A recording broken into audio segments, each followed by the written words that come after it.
शुक्रिया करता, मेरी सांस यहोवा है।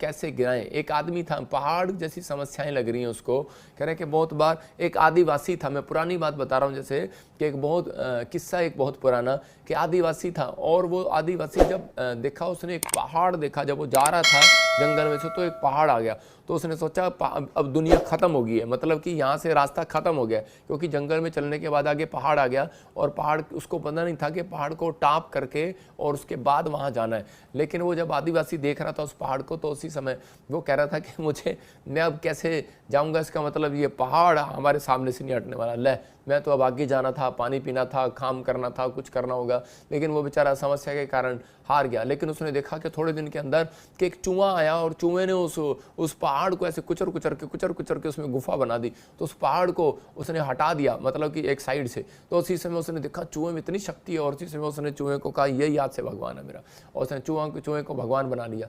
और उसी समय थोड़े दिन के बाद क्या हुआ कि देखा क्या दोबारा उधर जाता है तो देखता है कि चूहा बिल्ली से डर के भाग रहा था। तो उसी समय जब वो बिल्ली से डर के भाग रहा था, कहता वाह, कहता ये तो इसका मतलब इससे ताकतवर बिल्ली है, तो उसने बिल्ली को भगवान बना लिया। और उसी समय चूहा जो बिल्ली से डरने लगा, तो आदिवासी ने बिल्ली को भगवान बना लिया। तो एक दिन क्या हुआ कि बिल्ली जब जा रही थी तो रास्ते में वो आदमी को देखकर भागने लगी। उसने देखा, कह रहा यार इसका मतलब, कह रहा है कि ये आदमी से डरती है, इसका मतलब आदमी ज़्यादा ताकतवर है, उसने आदमी को भगवान बना लिया। आज आप समझ रहे हैं कि नहीं? मेरे कहने का मतलब ये है कि आज बहुत सारे लोगों ने अपनी मर्जी से, कह रहा है कि भगवान बना लिए। और थोड़े दिन के बाद क्या हुआ कि वो आदिवासी था, उसको इतनी हिंदी इतनी क्लियर नहीं आती थी वो अपनी भाषा में, क्योंकि वो पढ़े लिखे नहीं होते। तो उसी समय उसने देखा कि एक आदमी जिसकी वो पूजा कर रहा था तो वो मर गया, और उसी समय वो सबके सामने आदिवासी शोर मचाने लगा, कर अरे भगवान मर गया, भगवान मर गया, भगवान मर गया।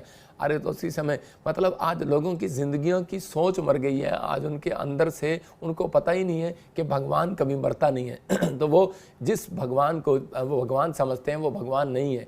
आज आप समझना है, कह रहा है कि आपके ऊपर एक पावर है, और वो परमेश्वर की पावर आज आपके ऊपर से वो पहाड़ को हटा सकती है यीशु मसीह के नाम में। आपकी समस्याओं को वो हटा सकती है यीशु मसीह के नाम में। आपके लिए बड़े बड़े रास्ते खोल सकती है यीशु मसीह के नाम में। लेकिन मैं 2 सीक्रेट दे रहा हूं आपको, कह रहा है कि विश्वास के साथ प्रार्थना करें। कह रहा नंबर 1 पहाड़ को हटाना है, जो विश्वास से प्रार्थना करेगा उसके लिए परमेश्वर पहाड़ को हटाएगा। मतलब प्रार्थना तो आप करते हैं लेकिन विश्वास के साथ नहीं करते कई बार हम लोग, तो वो पहाड़ हट सकता है आपकी जिंदगियों से, लेकिन आपको हटाना है। कह रहा है दूसरा लिखा, जो यहोवा से बुद्धि मांगेगा। इसका मतलब कह रहा है कि बहुत लोग कार मांगते हैं, घर मांगते हैं, पैसा मांगते हैं, लेकिन उनकी ज़िंदगियों में समस्या कब आती है? कह रहा है कि जब वो अपनी ज़िंदगी में बुद्धि नहीं मांगते परमेश्वर से। इसलिए वो हो सकता है, कह रहा आज आपकी गवर्नमेंट जॉब के कोई रिज़ाइन कर दिया हो, आप जॉब आपके हाथ से चली गई हो, आप लेकिन कैसे उसको पाएं, आप पर कोर्ट केस कर दिया हो, आप कैसे जीतें उसको, आपको बीमारी पड़ी हो लेकिन आपको डॉक्टर समझ में ना और ऑपरेशन कराए ना कराएं, तो आपको इस समय घबराहट हो रही हो कि मैं इस पहाड़ पर कैसे जा पाऊँगा, मैं इस कैसे हटूँगा। कुछ लोग पहाड़ पर खड़े होकर प्रेयर कर रहे हैं उसको हटाने के लिए। देख रहा था कि एक आदमी था, और उस आदमी ने क्या किया, उसने कहा अगर भगवान नीचे आएगा तो ही मैं, कह रहा है कि आज इस पहाड़ से हटूंगा। और पहाड़ पर खड़ा हो गया, एक टांग पर पैर रखकर, और उसी समय एक हाथ बांध कर जो है वो पेड़ के साथ खड़ा हो गया, और कहता है कि बस मैं हाथ ऐसे रखूंगा और प्रार्थना करता रहूँगा, परमेश्वर नीचे आएगा, मुझे कहेगा तो मैं तभी हटूंगा इस पहाड़ी से। कहता है कि उसी समय वो, क्योंकि वो पहाड़ जैसी समस्याओं से, वो बाबा जो था वो समस्याओं से जो है वो प्रॉब्लम में था, और वो हटाने की कोशिश कर रहा था, लेकिन जब वो नहीं हट पाया तो उसी समय वो करता रहा, प्रेयर करता रहा। लेकिन थोड़े दिन के बाद क्या हुआ, उसका जो ये हाथ था, क्योंकि रस्सी के साथ बंधा हुआ था, ब्लड का सर्कुलेशन नहीं आया और वो सूख गया। और उसने कहा अरे कहाँ गया भगवान, लेकिन मेरा हाथ सूख गया। आज बहुत सारे लोगों के जीवन में लोग मांगते मांगते भगवान से सूख गए हैं, उनकी ज़िंदगियों में कोई भी आशीष नहीं है। लेकिन अगर आज भी आप चाहते हैं कि परमेश्वर आपके जीवन में कोई आशीष दे, तो मैं आज बुद्धि की बात बता रहा हूँ आपको कि बहुत सारे लोग बुद्धि नहीं मांगते। राजा सुलेमान के बारे में जब हम पढ़ते हैं, तो राजा सुलेमान के पास जब परमेश्वर आया, जब वो प्रार्थना कर रहा था विश्वास से, तो उसने बोला बेटे क्या चाहिए तेरे को? तो उसने कहा परमेश्वर मुझे बुद्धि चाहिए। कह रहा किस लिए चाहिए? कह रहा है कि ताकि मैं तेरी प्रजा को संभाल सकूँ। मतलब कि मैं एक राजा हूँ और मैं कैसे, मैं मेरे सामने अगर कोई समस्या का पहाड़ आ जाए तो मैं इसको कैसे हटाऊँ। तो हम पढ़ते हैं, देखो आज वचन को ध्यान से पढ़ेंगे, पहला राजा 3:16 से लेकर 28 से हम स्क्रीन पर पढ़ेंगे और इसको हम देखेंगे ध्यान से। हाँ पढ़ेंगे पास्टर सपना के साथ। उस समय 2 वेश्याएं राजा के पास आकर उसके सम्मुख खड़ी हुई। हाँ, हाँ। उनमें से एक स्त्री कहने लगी, हे मेरे प्रभु, मैं और यह स्त्री दोनों एक ही घर में रहती हैं, हाँ। और इसके संग घर में रहते हुए मेरे एक बच्चा हुआ। हाँ। फिर मेरे जच्चा के 3 दिन के बाद ऐसा हुआ कि ये स्त्री भी जच्चा हो गई। हम तो संग ही संग थी, हम दोनों को छोड़कर घर में कोई देखो, और न था। देखो क्या लिखा, कह रहा कि और रात में उस स्त्री को, जो 2 स्त्रियां जो सुलेमान के पास आई वो वेश्या थी, और जब वो प्रेग्नेंट हुई दोनों, तो उसी समय वो दोनों जो है प्रेग्नेंट होने के बाद लिखा उस समय 2 वेश्या, शुरू से आगे दिखा जहां तक पढ़ा था उसने, और लिखा कि वो 2 स्त्रियां क्या कह रही हैं राजा से, इसी के 17-18 को दिखा, आगे कर।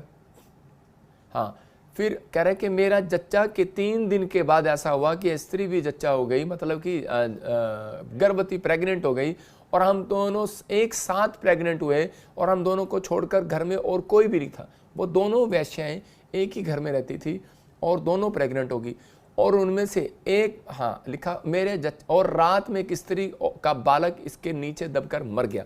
एक समझा रही थी, कह रही कि इसके नीचे दबकर मर गया, मतलब कईयों को बुद्धि की कमी नहीं होती।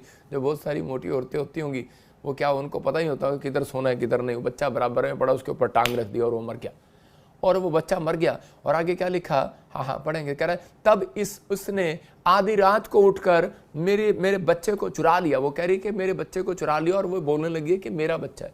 तो उसी समय सुलेमान जो है वो कंफ्यूज हो गया, और वो सुलेमान कह रहा है कि वो औरत कह रही है मेरा बच्चा है, वो कह रहा है मेरा बच्चा है। इसी के 21 में जब हम देखते हैं तो वो कह रहा है कि भोर को जब मैं अपना बालक दूध पिलाने को उठी तब उसे मरा हुआ पाया, परंतु भोर को मैंने ध्यान से देखा कि वह मेरा पुत्र नहीं है।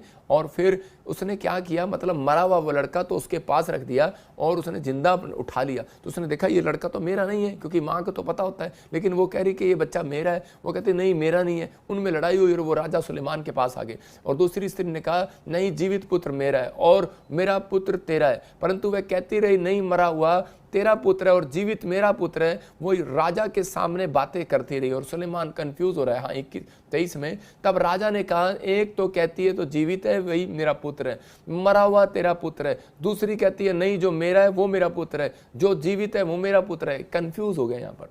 देखो एक समस्या राजा के जीवन में भी आ गई, मतलब कि इतनी बड़ी समस्या, और इसी समय वो कैसे न्याय चुकाए।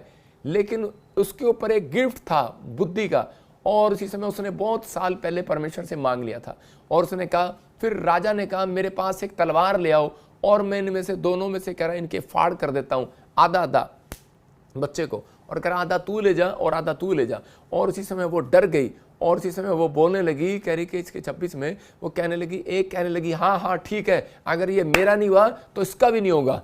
तो उसी समय और दूसरी बोलने लगी नहीं, कह रही कि मेरा बच्चा है ये, लेकिन अगर मर गया तो एक मेरा मर जाएगा। तो कहती कोई बात नहीं, कम से कम मैं इसकी गोद में तो देख लूंगी कि मेरा बच्चा जिंदा है। कहती कि कोई नहीं आप इसी को दे दो। तो उसी समय राजा ने समझ गया, उसको बुद्धि मिली, क्योंकि कोई व्यक्ति भी अपने बच्चे को मरता हुआ नहीं देख सकता, ऐसे नहीं कह सकता कि मर जाए। तो उसी समय उसके पास एक बुद्धि थी, तो उसी समय उसने कह रहा कि उस पहाड़ जैसी समस्या का संविधान किया, मतलब कि हल निकाल लिया। तो आपके अंदर अगर बुद्धि है तो आपको इस बात को समझना है कि परमेश्वर आपको बड़ी बड़ी नौकरियों के अंदर लेकर जाएगा, आपको बड़े बड़े कर्जे से आजाद करेगा। आपके अंदर अगर बुद्धि है तो परमेश्वर आपके जीवन में बड़े बड़े मिराइकल करेगा, लेकिन अगर आपके अंदर बुद्धि नहीं है तो परमेश्वर आपके जीवन में मिराइकल नहीं करेगा। लेकिन आज आप समस्या में है, परेशानियों में है, लेकिन पवित्र आत्मा आज आपसे बात करना चाहता है और आपको आशीष देना चाहता है कि मैं इस समस्या का समाधान कैसे निकालूं परमेश्वर से। आज हाथों को उठाऊं और कहूं कि परमेश्वर मुझे बुद्धि दे। याद रखना, जितने मुझे लाइव देख रहे हैं आज के बाद, कह रहा है कि जितने ले एंड प्रे करा रहे हैं, जितने रिक्वेस्ट भेज रहे हैं, 21 दिन के अंदर आपका पहाड़ हटने वाला है यीशु मसीह नासरी के नाम में। मैं कह रहा हूं कि कोई जरूरी नहीं है पहाड़ पर खड़े होकर आपको प्रेयर करना है, कि पहाड़ी पर खड़े हो आपको जला देगा। बाइबल बोलती है इस बात के लिए, कह रहा मरकुस 11 के 23-24 में देखो क्या लिखा। लेकिन यहाँ पर कह रहा पहाड़ जैसी समस्याएं लगती है हमें कई बार। जब डॉक्टर ऑपरेशन बोलता है तो हमें पहाड़ जैसा लगता है ऑपरेशन कराना। कह रहा है कि बच्चों को जब दवाई पिलाते हैं तो कैसे पहाड़ जैसी दवाई लगती है उनको, बच्चों को भी ना मैं नहीं पीऊंगा। आज इंसान को सुबह उठकर प्रेयर करना, कह रहा है कि आज भक्ति करना, कह रहा है कि सुबह उठकर प्रेयर करना उन्हें पहाड़ जैसा लगता है कई बार। इसलिए कह रहा है कि परमेश्वर का आत्मा कह रहा है कि पहाड़, एक जगह लिखा कह रहा है पहाड़ पर चढ़ जाओ और कह रहा है लकड़ी बीन कर ले आओ। मतलब वो पहाड़ पर चढ़ना, पहाड़ पर चढ़ना का मतलब कह रहा है उस समस्या पर जय पाना सिखा रहा है आपको कि आपको जय पानी है, लेकिन आप जय पा ही नहीं सकते। आज पहाड़ को देखकर ये आदिवासी कह रहा है यही भगवान है जो समस्या से निकाल देता है आपको, उसको भगवान बना लेते हैं। लेकिन चाहे वो इंसान क्यों ना हो, मैं आपको बता रहा हूँ किसी इंसान पर भरोसा रखोगे श्रापित हो जाओगे। परमेश्वर का आत्मा आपसे बात कर रहा है, कह रहा है कि आज कह रहा है पहाड़ को हटाने की शक्ति आपके ऊपर है। कह रहा है कि आज कह रहा है बड़ी से बड़ी प्रेयर, कह रहा है जब आप प्रेयर करते हैं विश्वास के साथ, लेकिन उसमें आप बुद्धि मांगना स्टार्ट करें परमेश्वर से कि परमेश्वर मुझे बुद्धि दे कि मैं अपनी कार को कैसे लोन उतारूं, मुझे बुद्धि दे परमेश्वर कि मैं अपने कर्जे को कैसे उतारूं, मुझे बुद्धि दे परमेश्वर मैं लोन कैसे चुकाऊं, मुझे बुद्धि दे परमेश्वर कि मैं अपने बच्चे के लिए फ्यूचर में क्या करूं। तो अगर आप जब ऐसा मांगेंगे तो परमेश्वर आपको अगले साल में कह रहा है कि वहां पहुंचा देगा जहां सुलेमान पहुंच गया। समझ रहे हैं कि नहीं? तो आपको विश्वास करना है। हम देखो मरकुस 11:23-24 में क्या लिखा। हाँ, इसलिए मैं तुमसे कहता हूँ कि जो कोई पहाड़ से गए उखड़ जा, समुद्र में जा पड़, अपने मन में संदेह ना करे वरन प्रतीति करे कि जो कहता हूँ वह हो जाएगा, तो उसके लिए वही होगा। हाँ, देखो यहाँ पर क्लियर कह रहा है कि मैं, आप वचन को ध्यान से सुनना, कह रहा है मैं तुमसे सच कहता हूँ जो कोई इस पहाड़ को कहेगा सरक जा, उखड़ जा, तो कह रहा है कि वो समुद्र में जा पड़ेगा। मतलब आपको कहना है।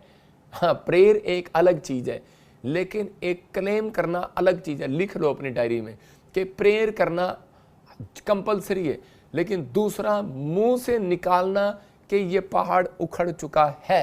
मैं कह रहा हूं कि उसी समय वो उखड़ जाएगा, लेकिन हो सकता है कि उस समय ना उखड़े, 2 महीने बाद उखड़े, 3 महीने बाद उखड़े, लेकिन कोई ऐसी समस्या नहीं है जो परमेश्वर उसको ना उखड़े। याद रखना, कह रहा है कि एक बार मैं आपको गवाही बता रहा हूँ कि मैं एक बार एक पेड़ को देख रहा था, तो उस पेड़ में के पास से जब भी मैं निकलता था तो मुझे, मेरे घर के पास था, वहाँ से आवाज़ें आती थी मुझे, और उसी समय उसमें से आवाज़ आती थी, कभी मुझे डराती थी, तो मैं उसी समय डर जाता था। तो मैं उसी समय अपने पास्टर को बोलता था कि इस पेड़ के पास आके प्रार्थना कर। उसने मुझे कहा कि नहीं नहीं, बस तुझे प्रार्थना करना है। मैंने फास्टिंग किया, प्रेयर किया, और मैं बार बार जाता और मैं बोलता उसी समय इस वचन को पढ़ने का, जा पेड़ निकल जा, भाग जा यीशु के नाम में, चल खत्म, फ्री। लेकिन वो फिर वहीं का वहीं, पेड़ में से आवाज़ें फिर वहीं।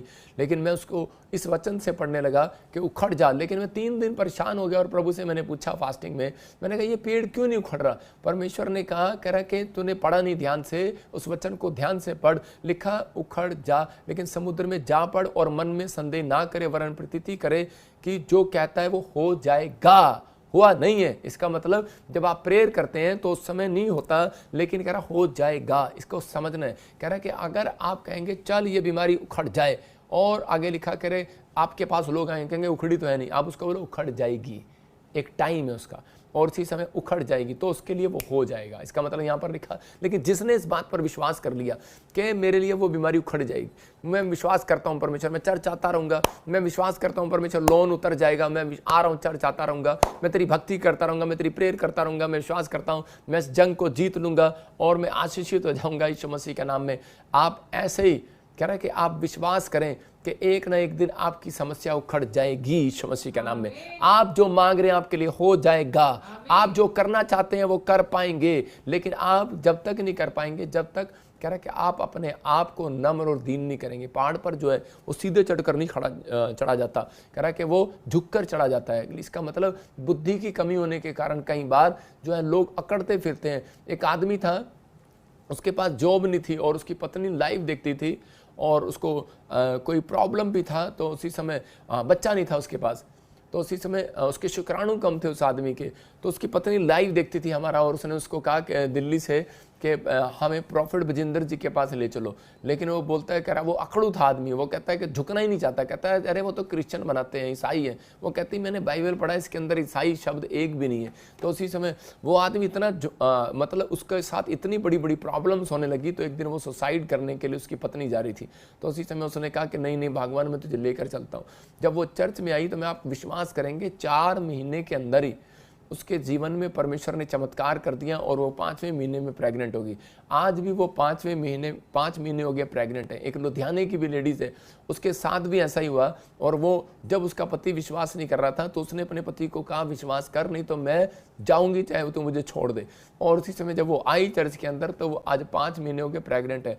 मैं वो छोटी सी गवाही आपको सुनाऊंगा बाद में। परमेश्वर ने आशीष दी है। अगर आज आप किसी प्रॉब्लम में, किसी समस्या में, तो आपको चिंता करने की जरूरत नहीं है। पवित्र आत्मा कह रहा है कि आपको सिर्फ झुकने की जरूरत है